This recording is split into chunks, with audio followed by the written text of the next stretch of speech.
introduce our next speaker, a great friend. So we've known him for a few years now. You remember, Stefan, the first Integrate, I think, a few years back, we were picking up all the boxes. And, yeah. So we pretty much didn't have a great venue like this, and the organization team, and I think our association goes quite a long time, long years back. So Stefan Wiggers has 15 years of experience as a technical lead developer, application architect, and consultant. He's a very common face in the community. He runs a lot of events. He's a big speaker. And Stefan is very active in the BizTalk community as a blogger, wiki author, editor, forum moderator. And I'm sure you must have seen and heard him on the Middleware Friday. So for these efforts, Microsoft has recognized him as a Microsoft MVP for the past 5 years. His other face is from the Codit side, so he's also working for Codit now. So I'm happy to present Stefan Wiggers. Okay, thank you.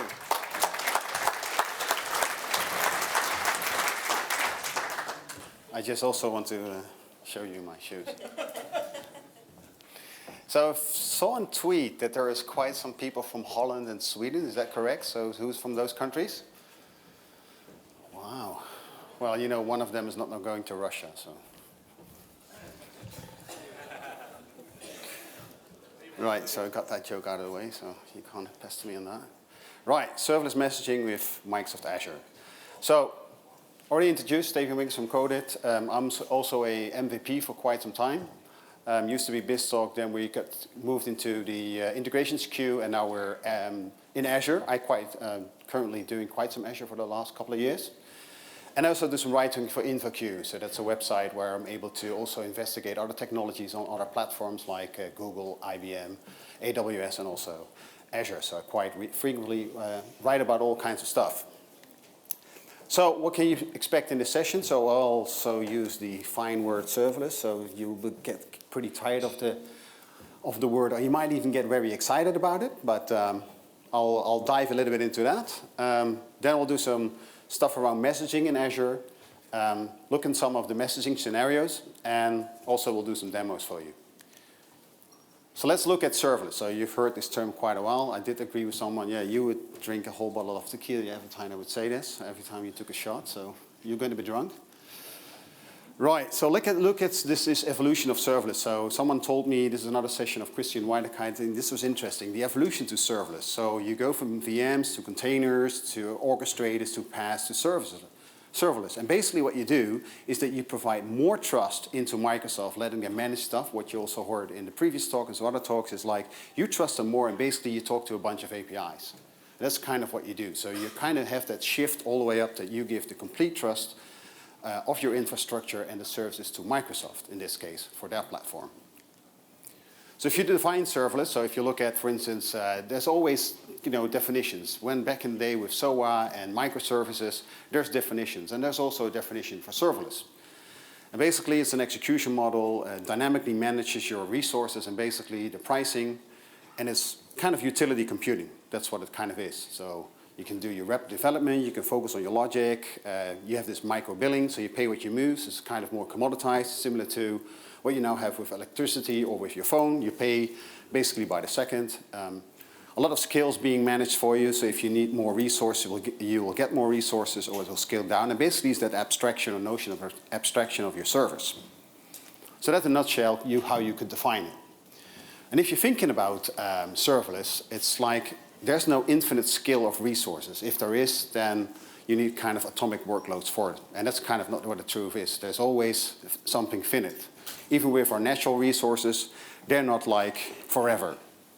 And if you look, there's a bunch of services running within your environments. You always need some kind of messaging. You also need some type of decoupling and transfer state or manage the data you're processing. So that's always kind of the case. You need kind of reliability and stuff as well.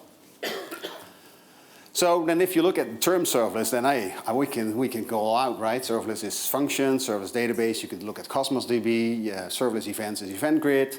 You got workflow, which is logic apps or durable functions. You can look at serverless IoT, which is event hubs or IoT hubs. You can even look at serverless analytics, which would be then application insights. So you can just keep continuing. Well, what about serverless messaging, right? How do I explain this? So I did tell you that I would feature my puppy in this presentation. So I could give the message down and stay, and I will tell him to come, right? So he gets focused, he gets the commando, and he's coming up to me. Serverless messaging, because there's no service involved. And he does listen, although he also wrecks my home for quite a time. But. So, serverless messaging. But what I actually mean is that, you've got kind of options in Azure. There's multiple options that do this messaging for you, and some I've already mentioned. So let's look at messaging in Azure. So what do you do with messaging? Yeah, even in Azure, you have it in over multiple branches. If it's financial services, logistics, IoT and telemetry, I currently for a reinsurance company, there's messaging going on. Either you're order processing, you do some logging telemetry, you might in the IoT space have to deal with connected devices, with event-driven systems.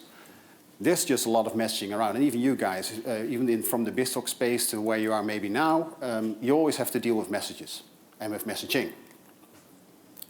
So if I look at messaging in Azure, you kind of have four kind of options or services. So I don't know who's familiar with the Daltons and Looky Look.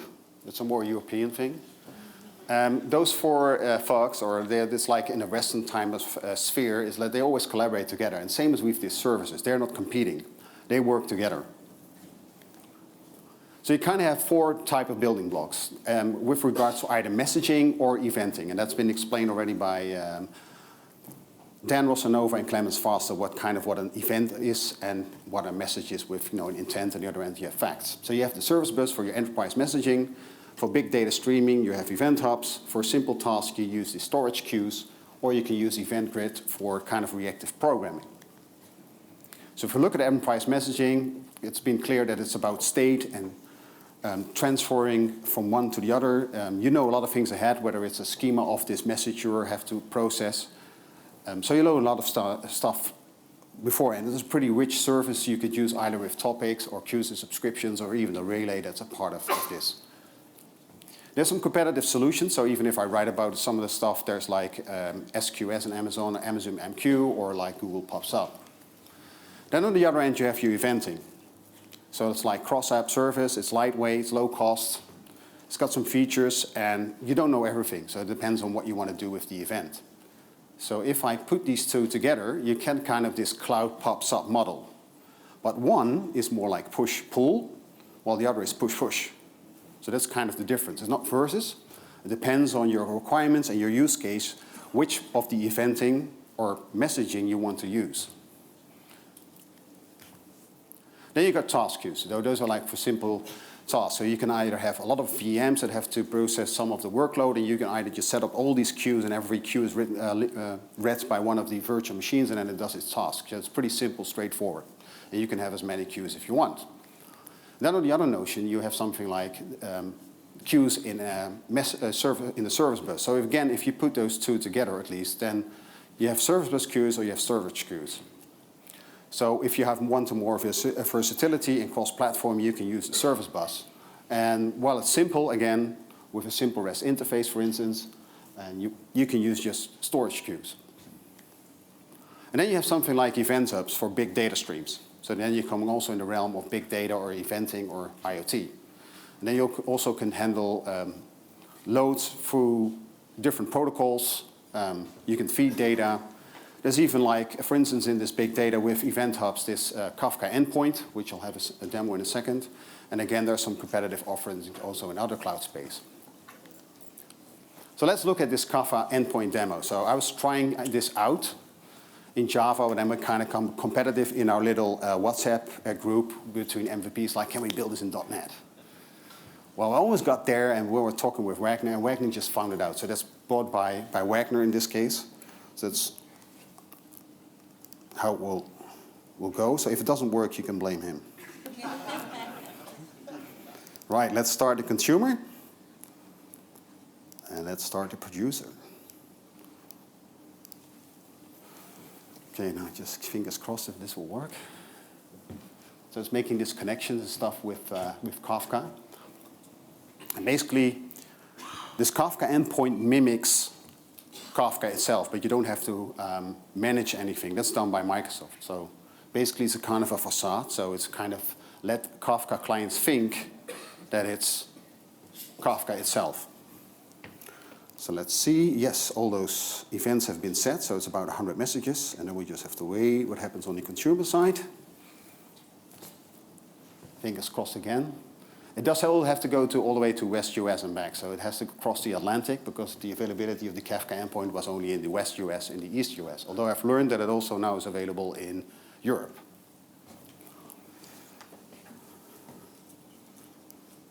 It has to say something like, okay, it does something, but come on, give me the messages, come on. And there we go, see, welcome at Integrate. So those were the messages I sent through the producer. So this demo worked, cool. Right, so this is kind of what I want to tell you and demonstrate to you. And in case the demo didn't work, I could show you that it does work. Okay, so you've seen maybe the Java code yesterday, so this is how the .NET code looks. And basically it's all about that part that was a little bit hard to understand was all about this certificate location. So it needed to kind of set up this SSL. And this is kind of the trick. So it's been extensively explained in the blog by Wagner, but this is just how the .NET code looked, and this is a little bit how that configuration looked, which is a bit different than the one you saw yesterday. Okay, so let's look at some of the messaging considerations. You have to think about protocol, about what are the formats. Are you going to send XML, JSON, CSV, or binary format? You have to think about the size in the end, when it comes to messaging or events. Security, the frequency, so the volume and how many times you're going to send out data, the reliability. Monitoring, so you just learned that there's a new product out, Serverless 360, so you can do some of the monitoring with that product or either using Azure Monitor or Application Insight, depending on your requirements. And of course, you have to think of networking even also in a hybrid configuration.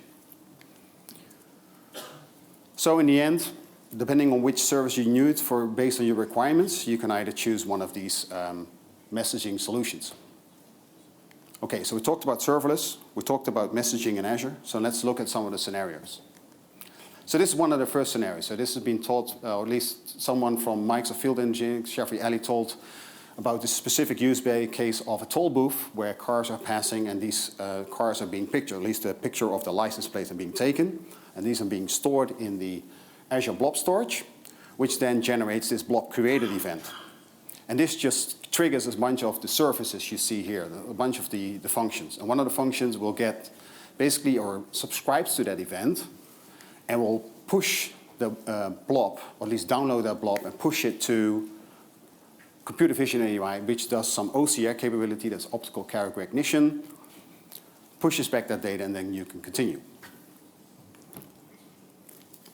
So let me demonstrate this. I'll just push a few license plate blobs to blob storage. And then these will be sent off to via the function to this computer vision API. And then the result is being pushed back, and these are kind of the license plates. So the function looks as follows. I hope this is visible. So it gets the data, and then it processes through this function, and or at least the part of within this function to analyze it, just post that payload towards the endpoint of that cognitive service. And just to showcase you how this would look, and this is what we talked about yesterday as well, some of those capabilities, like you have topic, or at least properties that have to be in that event. So this is the event that comes into the function, including the URL of that license plate, which is subsequently in that function being downloaded and pushed towards that endpoint.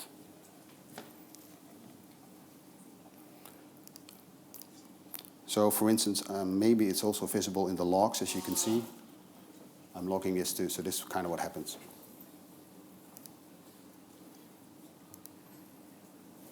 Okay, so this is one of the scenarios where you could use, or where Event Grid really plays a role in it, by blob creation, leveraging OCR capability. Basically, license plate, this is what I already explained, and this is the solution I showed you.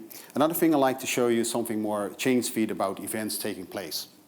So this is a part which could happen in Cosmos DB. So you have a set of data, and if this data is being updated, then it will raise an event which you could use or trigger functions or an app service, or you can do some stream processing, or you can do some data movement. So let's look at a serverless home automation demo. So let's say you have devices set up in your house, in your living room, in your bathroom, etc. And also those events are being pushed through Event Hub or via IoT Hub through Event Hub to a function, which then subsequently stores this in Cosmos DB. And let's say there's changes to the temperature in your house, which could then trigger a message towards a logic app. We could send out a notification using a trigger like Twilio to send out an SMS or maybe an email, and then through your app, for instance, you could say, okay, I want to lower the temperature. Let's have a look at that. So what I will mimic is, this is Cosmos DB. These are some of the, this is some of the data. This is from one certain house, but it could be multiple houses. So let's take the,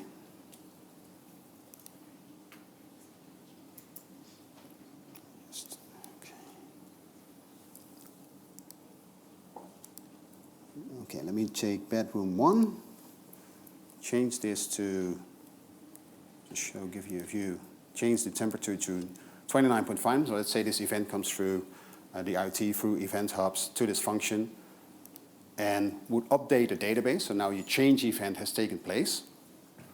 And subsequently, this would trigger, or this will go through that function. If it's above 25 Celsius, it will then just push out a message to the queue, which subsequently would trigger a logic app.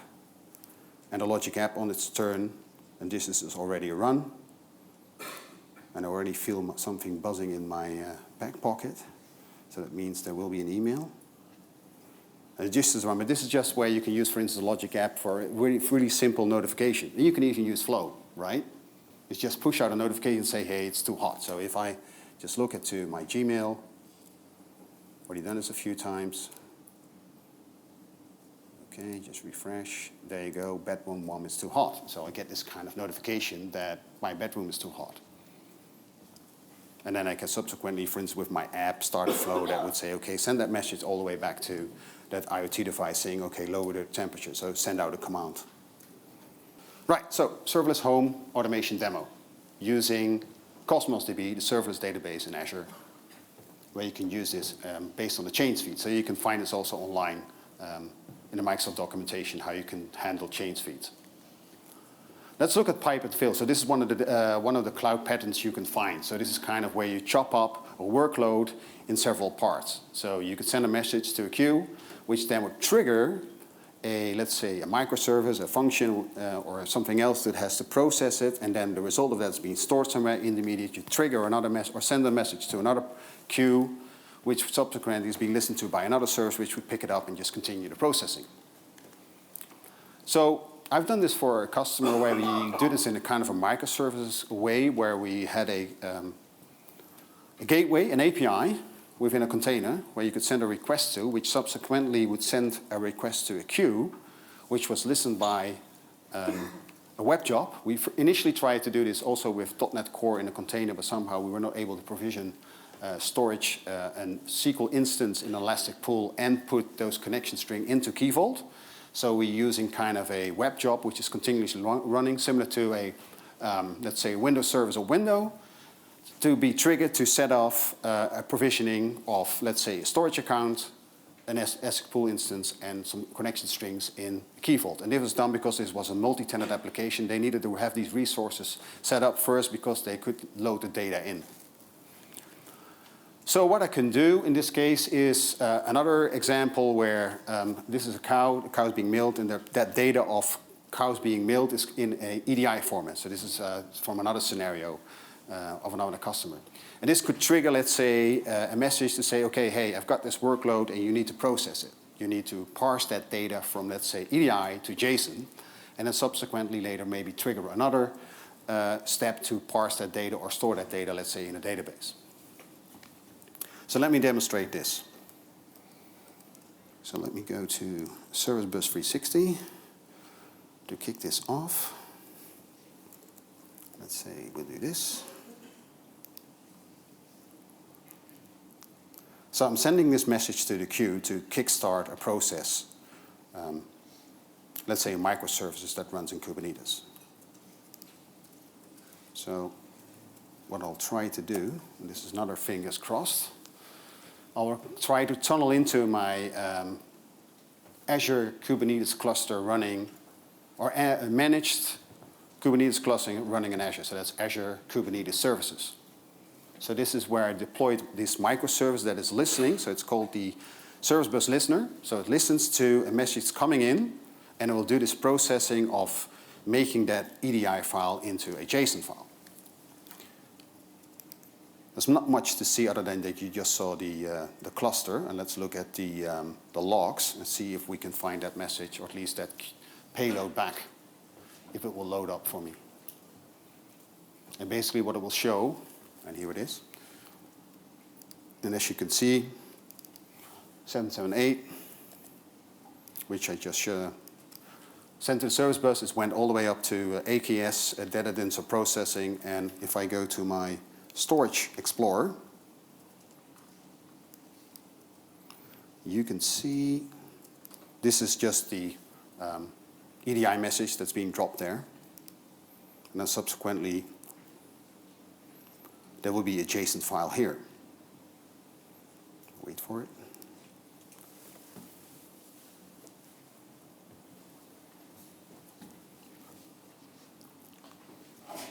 Just to give you a quick rundown, how does this EDI look like? It's more like this. It's not really readable, but it's from a certain farm, and they milk certain cows. And when I process this data, it gets more into a JSON, and I even could do a translation in another microservice and then store it. This is kind of the way we did it. But we didn't use microservice in that particular use case, but you could. And as you can see, here's that JSON file.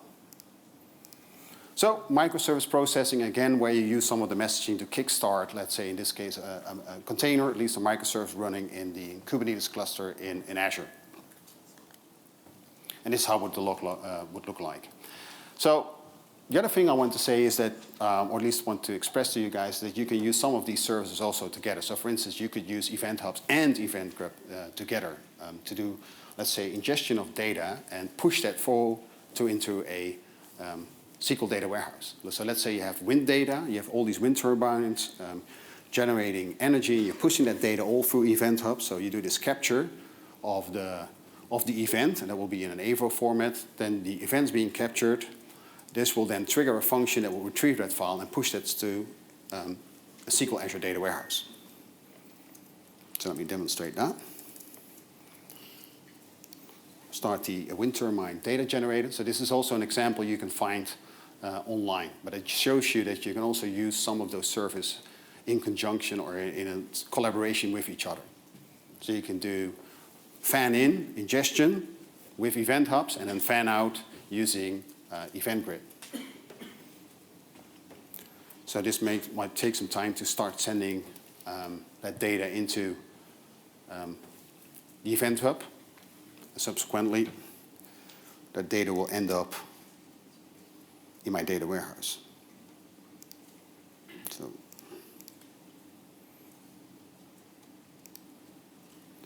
let's go to the data warehouse. Let's see if this already has some data. There might be some lag in it just because of networking or latency.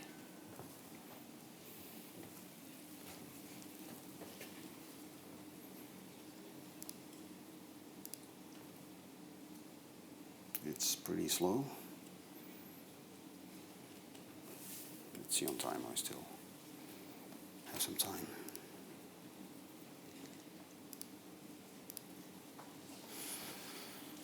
Okay, let's do. Oh, there's already data in there. Okay, so let's have a look. So this is where you could ingest data and then push it through to a data warehouse, let's say, or you do it to another type of storage where you do want to do some machine learning, for instance, or you want some further data processing. As you can see, there's some wind data in there. So another example of messaging where, in this case, two of those messaging services in Azure can work together to do this data ingestion and data migration into a SQL data warehouse. So to summarize, if you look at these services in Azure, you have to think about, okay, what's the most suitable in my use case and for my scenario. And it could be one service you want to use, depending if you're dealing with messaging or events, or you might want to use two of them, like, for instance, in that previous demo. You have to look at workloads. It's not per se that the workloads are affected, or at least that your messaging service cannot handle it, but it's more about those services behind it. So let's say you're pushing a lot of events and you run them through logic apps. That might be not the most sensible way to do it. It either could be you hit some limitations, or it's just that you run into high costs. So in the overall architecture where you put your messaging, you also have to think about what's my workload and how I'm going to land on those services and how do I have to set those up, and also the services behind that have to deal with those messages and have to process those. Then there's thing around security and compliance. So you can look at different ways. The data itself, where does it land, has to be, for instance, now GDPR compliant, or when you look at security another way, who can access that data or who's monitoring that data, and then, for instance, might lease a product like Serverless 360. Then you have to think maybe of cross-platform. Is your data or messaging coming from other platforms or vice versa? And for instance, Service Bus is platform agnostic, so that's a good choice for it. And then in the end, looking also back to the workloads, you also have to think about cost in the end of your overall architecture. Even though messaging might be a small component of your architecture, maybe small cost, but you have to think about cost in the end. Also when you have to manage the solution by itself and having qualified people, et cetera, et cetera. And this also refers back to the DevOps if you want to roll out your messaging or your overall architecture to other subscriptions, let's say, to a test subscription or to a production subscription, et cetera. So those are the other things you have to factor in when you look at messaging. So in the end, I want to say to you, happy messaging. So it was nice to talk to you, show you some stuff around what you could do with messaging. So I had some quick demos. And I would say, well, thank you. So I think I'm on time, right?